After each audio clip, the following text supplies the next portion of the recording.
No, Mika, this has an impact.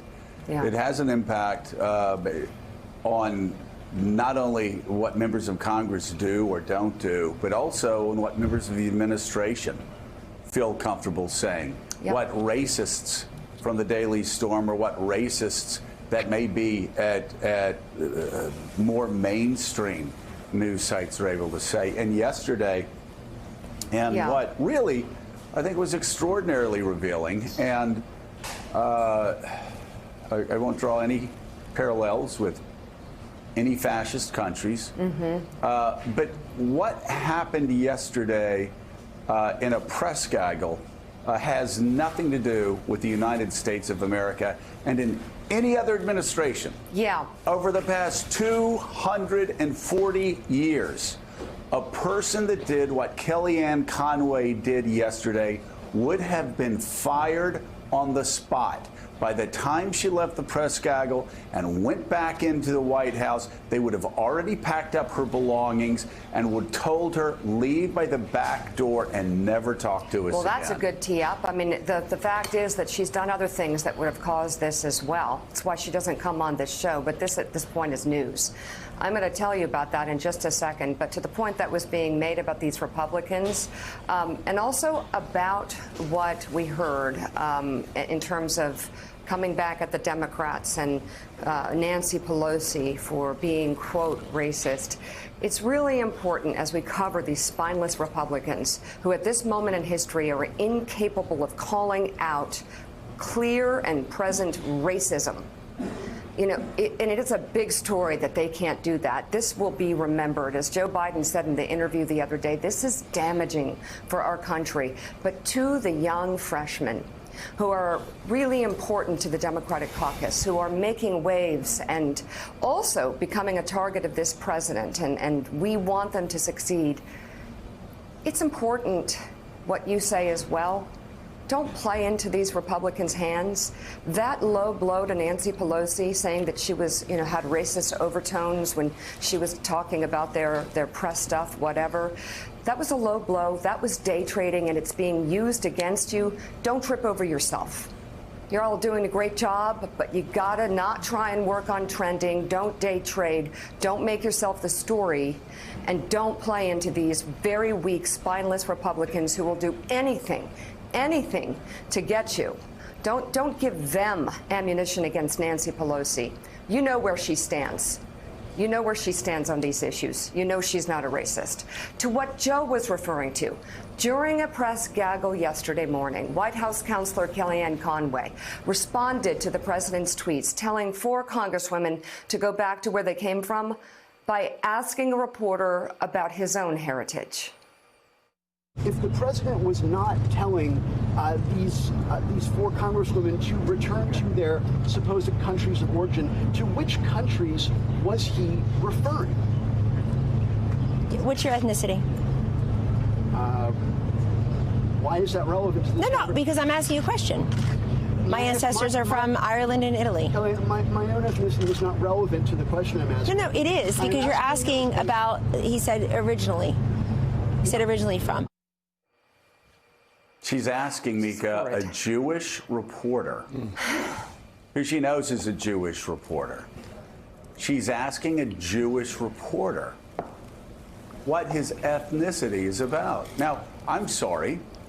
I'm not saying that this is Germany 1934, 1935. I'm not saying this is Italy 1930, 1931.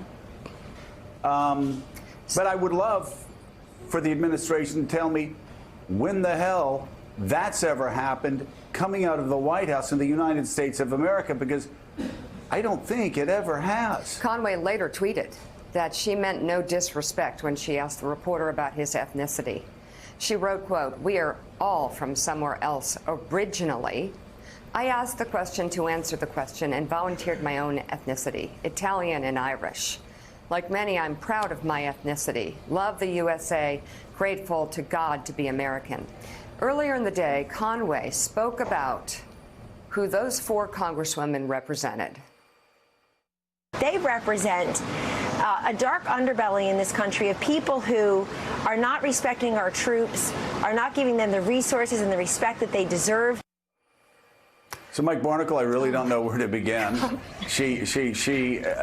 underbelly? Donald Trump makes racist comments about 4 women that are women of color, and she accuses them of being dark, the dark underbelly of America. And then she asks a Jewish reporter, demands really of a Jewish reporter, for him to tell her his ethnicity. Please tell me, Mike, when has that ever happened in the United States of America before in a White House briefing? Well, it has never happened before, Joe, and you're right. What you said prior to this, she would have been fired on the spot before she got back to her desk in the West Wing. She would have been fired. Anyone would be fired, but not in this administration. You also referenced a couple of minutes ago that perhaps what we're enduring right now as a nation is a defining moment for this administration. We have multiple defining moments each and every week for this administration.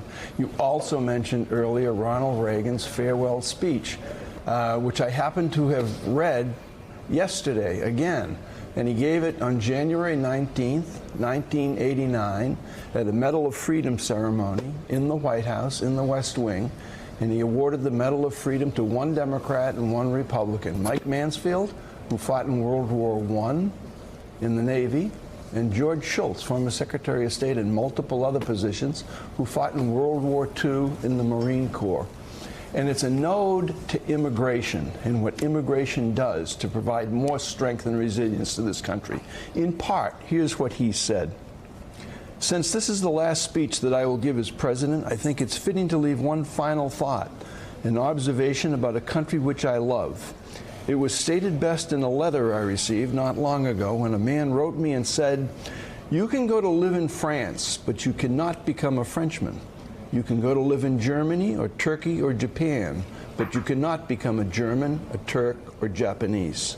But anyone from any corner of the earth can come to live in America and become an American."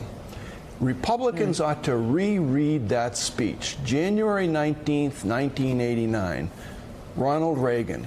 Everyone ought to reread that speech. A man they all claim to admire and hold up as a hero. They should read that. Let's compare what Kellyanne said yesterday to the op-ed written by her husband, George Conway, in the Washington Post.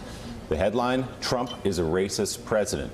Conway writes this: President Trump was boorish, dim-witted, inarticulate, incoherent, narcissistic, and insensitive. He's a pathetic bully, but an equal opportunity bully in his uniquely crass and crude manner. He'll attack anyone he thinks is critical of him. No matter how much I found him ultimately unfit, I still gave him the benefit of the doubt about being a racist. No matter how much I came to dislike him, I didn't want to think that the President of the United States is a racial bigot, but Sunday left no doubt. Naivete, resentment, and outright racism, roiled in a toxic mix, have given us a racist president. Trump could have used vile slurs, including the vilest of them all, and the intent and effect would have been no less clear. What's just as bad, though, is the virtual silence from Republican leaders and office holders. They're silent because, knowing how vindictive, stubborn, and obtusely self-destructive Trump is, they fear his wrath. But none of that is good enough. What's at stake are the nation's ideals, its very soul. Joe, that's George Conway, attorney and wife of senior counselor to the President, Kellyanne Conway. Husband. What's that? Yeah. Husband. Yeah, husband. It is, and that's that's what so many Republicans that aren't in Washington D.C. believe, and what so many Republicans that used to be members of the party are saying all the time. This isn't difficult, Steve Ratner, and yet there are people inside the White House, and let's start with Donald Trump, who really believes this is a good campaign strategy. Yesterday, and we're going to be talking to Jim about this in a minute, Jim Vandehei about this, but yesterday,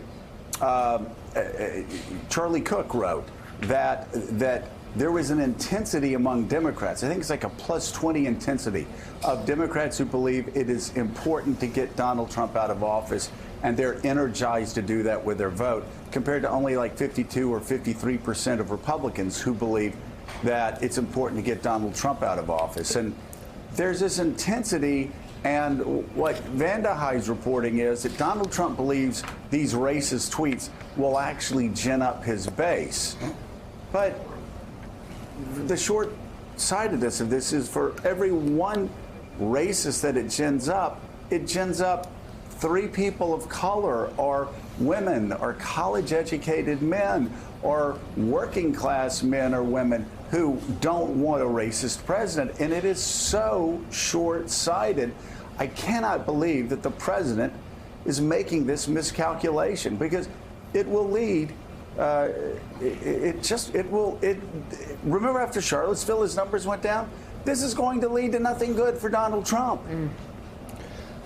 Well, Joe, look, obviously, we all hope that your analysis is right. And certainly there have been a number of polls, as well as sort of a sense I get among my fellow Democrats, that the energy level and the commitment on the part of Democrats to getting Trump out of office exceeds even that of the attitude towards George W. Bush in 2004 and some other unpopular Republican presidents. There's a total focus and commitment on the part of Democrats to do that. Whether they succeed, of course, we'll have to wait to see. I think I would just simply observe, and you mentioned Charlottesville, that the president has gotten past some things that I think any of us would have thought would have doomed any other politician, whether it's the Access Hollywood tapes during the campaign or Charlottesville or a lot of the other stuff he did. This certainly takes it to a new level, but whether it's enough of a level to really change the game, I think we'll all have to wait and see.